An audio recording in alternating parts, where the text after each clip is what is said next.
Welcome to Life Science Notespedia. I hope you all are doing great. Today we are going to learn about DNA methylation, its mechanisms, and some advantages of DNA methylation. So let's start the topic. DNA methylation is a process by which methyl groups are added to the DNA molecule. DNA methylation एक ऐसा process है जिसके through DNA molecule पर methyl group का addition होता है. Methylation can change the activity of the DNA segment without changing the sequence. Methylation एक ऐसा प्रोसेस है जो कि डीएनए की सीक्वेंस को तो चेंज नहीं करता है, पर उसकी डीएनए के सेगमेंट जो होता है उसकी एक्टिविटी को ये चेंज कर सकता है. DNA methylation is essential for the normal development. DNA methylation बहुत ज़्यादा ज़रूरी होता है नॉर्मल डेवलपमेंट के लिए and is associated with a number of की प्रोसेसेस. और ये बहुत ही ज़्यादा की प्रोसेसेस जो कि बहुत ज़्यादा मेन प्रोसेस होते हैं उनसे ये एसोसिएट होता है, उनसे इंटरकनेक्टेड होता है, including genomic imprinting, X chromosome inactivation, repression of transposable elements, aging and carcinogenesis. ये जो प्रोसेस होते हैं उनमें से जीनोमिक इम्प्रिंटिंग होता है, x chromosome inactivation, repression of transposable element, मतलब कुछ ट्रांसपोजेबल एलिमेंट्स होते हैं उनको ये रिप्रेस कर देता है, एजिंग एंड कार्सिनोजेनेसिस. इन सारे प्रोसेस से ये इंटर रिलेटेड होता है. 2 of the 4 bases of the DNA, cytosine and adenine, can be methylated. DNA के जो 4 बेसिस होते हैं उनमें से 2 साइटोसिन और एडेनिन ही मिथाइलेट किए जा सकते हैं. Cytosine methylation is wide spread in both eukaryotes and prokaryotes. Cytosine में जो मिथाइलेशन होता है ये दोनों में ही पाया जाता है, यूकैरियोट्स में भी और प्रोकैरियोट्स में भी. इवन तो the rate of the cytosine DNA methylation can differ greatly between the species. यहाँ तक कि जो स्पीशीज टू स्पीशीज साइटोसिन का पर जो डीएनए मिथाइलेशन होता है उसका रेट डिफर भी करता है. Adenine methylation has been observe in bacteria and plants and in some mammalian DNA. और जो एडेनिन मिथाइलेशन होता है ये ऑब्जर्व किया गया है बैक्टीरियाज में, प्लांट्स में और मैमेलियन डीएनए में, यानी कि हमारे अंदर भी एडेनिन मिथाइलेशन होता है. Basically DNA methylation is an epigenetic mechanism. ये एक एपिजेनेटिक मैकेनिज्म है that occurs by the addition of a methyl group to DNA. जो कैसे स्टार्ट होती है, जब डीएनए पर किसी मिथाइल ग्रुप का एडिशन होता है तब ये स्टार्ट होती है. Thereby often modifying the function of the genes and affecting gene expression. इस तरह से ये जीन के फंक्शन को भी ये मॉडिफाई कर देती है, चेंज कर देती है, और जीन एक्सप्रेशन को भी ये उस जीन के एक्सप्रेशन को भी ये अफेक्ट करती है. It is not always true that methylation always protects the DNA. बार बार हमेशा ये कहा जाता है कि मिथाइलेशन हमेशा ही डीएनए को प्रोटेक्ट करता है, पर ऐसा ज़रूरी नहीं है. There are several purposes of the methylation. यहाँ पे बहुत सारा अदर फंक्शंस भी होते हैं मिथाइलेशन की, जैसे कि साइलेंसिंग ऑफ द जीन को साइलेंस कर देना, इनएक्टिवेशन ऑफ द जीन और जीन को इनएक्टिवेट ही कर देना. ये सारे प्रोसेस भी मिथाइलेशन के ही होते हैं, यानी कि इसके फंक्शन होता है. मिथाइलेशन के कारण ही इनएक्टिवेशन ऑफ जीन भी होता है एंड साइलेंसिंग ऑफ जीन भी होता है. Methylation also promotes gene expression. Methylation gene expression को प्रमोट भी करता है. The main purpose of the methylation is the protection of DNA from the restriction endonuclease. पर जो मेन पर्पस होता है डीएनए मिथाइलेशन का वो यही होता है कि वो रेस्ट्रिक्शन एंडोन्यूक्लियस से डीएनए को प्रोटेक्ट कर सके. Whether the DNA is methylated और हेमी मिथाइलेटेड, या तो डीएनए मिथाइलेटेड होता है या फिर हेमी मिथाइलेटेड होता है, it can't be cleaved by the restriction endonuclease. अगर डीएनए मिथाइलेटेड हो तो भी, और अगर हेमी मिथाइलेटेड हो तब भी रेस्ट्रिक्शन एंडोन्यूक्लियस डीएनए को क्लीव नहीं कर सकता है. तो मिथाइलेशन एक बहुत ज़्यादा इंपॉर्टेंट प्रोसेस होता है डीएनए को प्रोटेक्ट करने में. The enzyme responsible for transferring a methyl group to cytosine or adenine residue of the DNA is methyl transferase.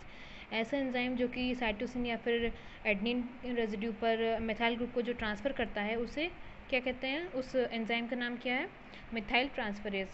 This enzyme catalyses the reaction of transferring a methyl group. ये जो enzyme होता है ये ऐसी reaction को catalyse करता है जो कि क्या करती है, मिथाइल ग्रुप को ट्रांसफ़र करती है मिथाइल ग्रुप डोनर से डीएनए मॉलिक्यूल को. और जो मिथाइल ग्रुप डोनर होता है वो कौन होता है, सैम, जिसको कि हम लोग शॉर्ट फॉर्म में कहते हैं. इसका फुल फॉर्म क्या है, S एडेनोसिल मेथ्योनिन.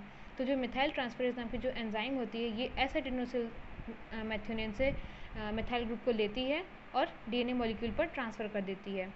During methylation both strands of the DNA are methylated. Methylation के दौरान डीएनए के जो दोनों स्ट्रैंड होते हैं, टेम्परेरी स्ट्रैंड और नॉन टेम्परेरी स्ट्रैंड, दोनों स्ट्रैंड को ही ये मिथाइलेट करती है, मिथाइल ग्रुप उस पर ये ट्रांसफ़र करती है.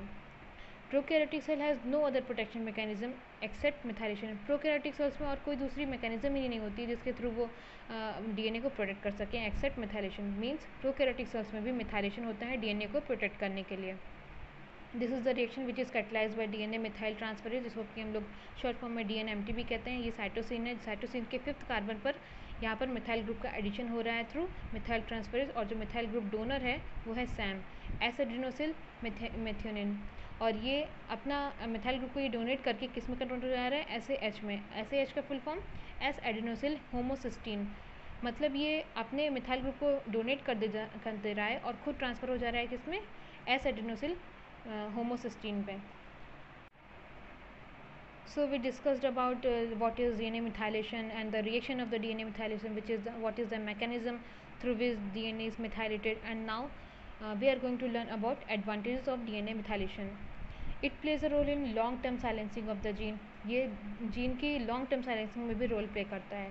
DNA methylation also plays a role in silencing of repetitive elements जैसे कि ट्रांसपोजॉन्स. ट्रांसपोजॉन जैसे ये रिपीटेटिव एलिमेंट्स की साइलेंसिंग भी करता है, इस पर भी इसका रोल होता है. DNA methylation also function in X chromosome inactivation.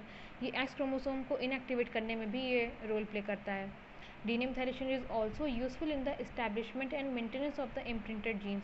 Imprinted gene की मेंटेन करने में और उनको इस्टेब्लिश करने में भी डीएनए मिथाइलेशन बहुत ज़्यादा यूजफुल रोल प्ले करता है. DNA methylation also suppresses the expression of viral genes. जब कोई वायरल इन्फेक्शन होता है तो तब ये वायरल जीन के को सप्रेस भी करता है, उसके एक्सप्रेशन को ये होने ही नहीं देता है, उसको सप्रेस करता है. And other deleterious elements that have been incorporated into the genome of the host over time. Over time host के अंदर, होस्ट के जीनोम में जो भी डिलीटरियस एलिमेंट्स आ जाते हैं उनको भी ये सप्रेस करने का काम करता है.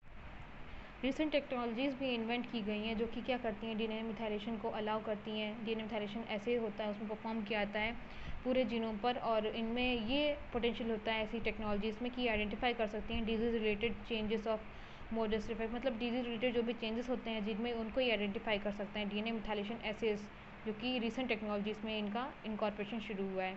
It also provides genomic stability. ये जीनोम की स्टेबिलिटी को भी प्रोवाइड करता है.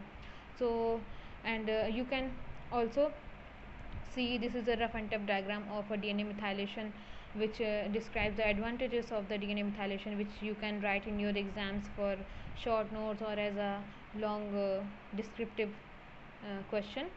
So this is all about today's video. If you like the video, do hit the like button and comment and subscribe to my channel Life Science Notespedia. In case you want any PDF of handwritten notes like this, so you can also mail me at lifesciencenotespedia@gmail.com. So thank you for today. Stay safe, stay healthy, and keep updated yourself. Thank you.